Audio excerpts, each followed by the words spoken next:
Nabi memberikan 3 amalan utama. Saya akan bacakan dengan cepat 3 amalan utama yang dikuatkan oleh beliau kepada para sahabat sebelum tiba Ramadan dan sampai sekarang menjadi kurikulum Ramadan Nabi. Jadi kalau ibu bapak ingin mengeluarkan kurikulum Ramadan Nabi, nanti bikin agenda saat Ramadan. Ya, supaya nggak pusing nanti. Kalau masuk hari pertama apa yang dikerjakan, hari kedua apa yang dikerjakan, subuh apa, siang apa, sore apa. Cuman nanti saya berikan 3 yang pokok ini. Ada 3. 1, meningkatkan sholat. Saya ulang ya, meningkatkan apa? Sholat.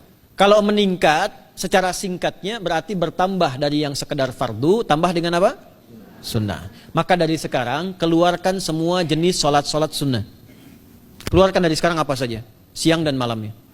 Yang rawatib ada berapa rawatib?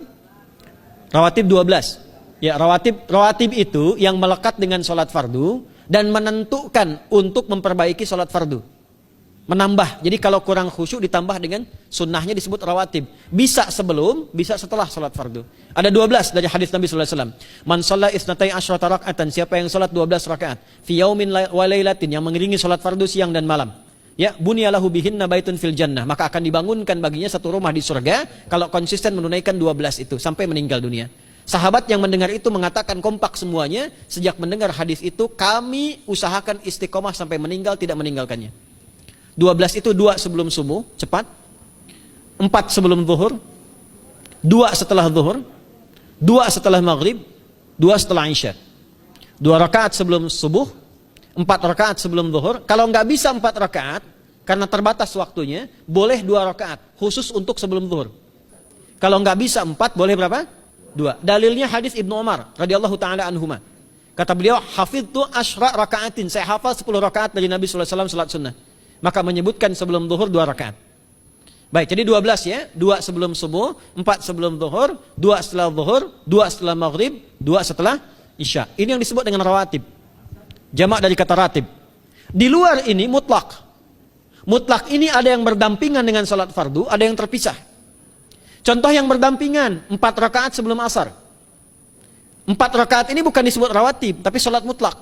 Cuma waktunya berdampingan dengan salat fardu. Jadi dia nggak memengaruhi salat fardu, cuma punya keutamaan sendiri.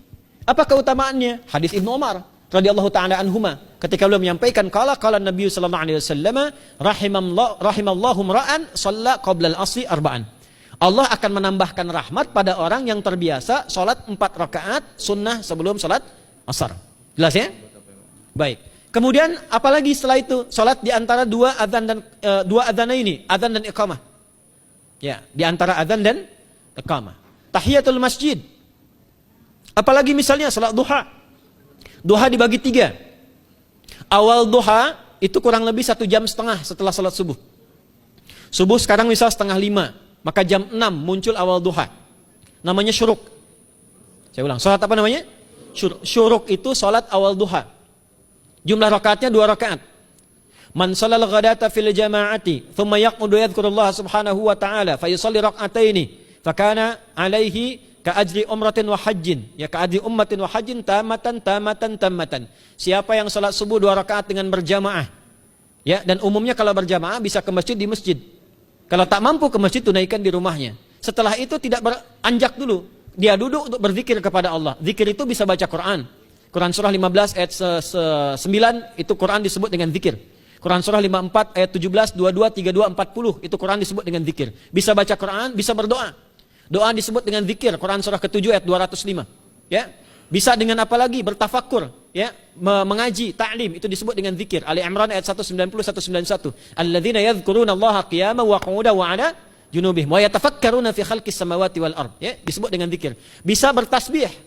Zikir pagi petang, kalimat-kalimat thayyibah, ada itu di Quran surah ke-4 ayat 103. Jadi habis salat subuh zikir dulu.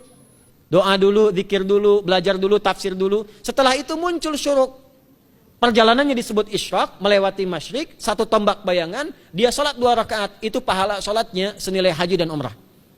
Sempurna. Bukan sudah haji, bukan. Mau kemana? Ibu mau haji dulu? Tidak. Ya, hajinya nanti bulan Dzulhijjah. Tapi senilai haji dan umrah itu 2 rakaat. Awal duha disebut apa? Syuruk. Pertengahan duha sekitar jam 9 jam 10. Jumlahnya 2 sampai 4 rakaat. Ya, 2 sampai 4 rakaat. Apa fungsinya? Satu, mengganti seluruh zikir yang ada dalam tubuh kita. Mata berzikir, telinga berzikir, lisan berzikir, bisa diganti dengan 2 rakaat duha. Itu waktunya pertengahan duha. Kurang lebih dari jam 8, 9, 10 lah, kurang lebih 3 jam itu. Ya. Yang kedua, bisa menghambat atau menghentikan, menahan satu musibah umum. Misal ada kebanjiran nih atau macet nih. Orang-orang kena macet. Bapak yang biasa sholat duha pertengahan itu tiba-tiba ditolong oleh Allah, dibebaskan. Tiba-tiba ada orang datang, Pak lewat sini di sana macet. Atau dibimbing ada kontraflow. Itu manfaatnya duha tuh. Yang pertengahan. Yang terakhir adalah akhir duha. Sekitar jam 10 sampai jam 11 menjelang ke zuhur. Ya, akhir duha itu jumlahnya dari 2 bisa 4 sampai 8 rakaat. Di antara manfaatnya bisa mempermudah datangnya rizki dengan izin Allah Subhanahu wa taala ketika ikhtiar. Itu duha. Nanti ke malamnya silahkan tahajud, tingkatkan tarawihnya sampai ditutup dengan witir. Itu salat. 2 yang terakhir saya cepat, 2 yang terakhir adalah banyak berinteraksi dengan Al-Qur'an. Ada 3 caranya. 1, banyak membaca. Itu namanya qiraah. Silahkan Bapak Ibu siapkan dari sekarang, targetnya khatam misalnya 1 kali, berapa juz? 30 juz. Kalau mau gampang bagi 30, berarti 1 hari berapa? 1 juz. Paling gampang lagi, supaya nggak capek ngajinya, supaya nggak capek, bagi 1 juz 5 waktu sholat. Contoh, juz pertama itu Al-Baqarah plus Al-Fatihah. Al-Fatihah saya nggak hitung lah karena sudah hafal ya. Al-Baqarah itu 141 ayat, juz pertama. Bagi 5, 28. Jadi setiap ketemu waktu sholat, bagi 2 lagi. 28 bagi 2 berapa? 14. Sebelum sholat baca 14 ayat, setelah sholat baca 14 ayat. Itu 14 ayat tuh paling-paling gak nyampe 5 menit Bu Pak. Kalau investasi 10 menit setiap waktu sholat, bagi 2 kita baca 14 ayat, itu insya Allah selesai Ramadan khatam Quran. Itu udah rumus. Ya, tidak cukup dengan amin, siapkan dari sekarang. Siapkan. Ya. Ya. Kemudian kajian tilawah. Itu tilawah itu di hadis Muslim pahalanya banyak. Ya, majtama'a qaumun fi baitin min buyutillahi. Ya, kita ngajinya Quran hadis ya, biar ya, lebih kuat dalilnya. Majtama'a qaumun fi baitin min buyutillahi yatsluna kitaballahi wa yatadarasuna fima bainahum. Ya, siapa yang bisa tilawah Quran, ngaji tafsir, keluarkan misalnya untuk Ramadan 10 hari saya pengen tahu Al-Fatihah. Itu ketika dilakukan punya 4 keutamaan. 1, ghasyiyatuhum rahmah. Selama ngaji, rahmat Allah dibentangkan. Kalau pengen doa cepat dikabulkan, kalau istighfar diampuni. Yang kedua, awas ini nazalat alaihimus sakinah, diberikan ketenangan dalam jiwa. Bapak Ibu pengen di rumah tangga nyari sakinah, isi dengan Quran di rumah. Amalan terakhir infak. Ya, hadisnya dari Ibnu Abbas, Ibnu Abbas radhiyallahu taala anhuma, qala, ya, beliau mengatakan kana Nabi sallallahu alaihi wasallam ajwadan nas wa ajwadu ma yakunu fi Ramadan. Adalah Nabi sallallahu alaihi wasallam itu orang yang sangat luar biasa dermawan dan lembut. Dan bertambah dermawan lagi ketika tiba Ramadan.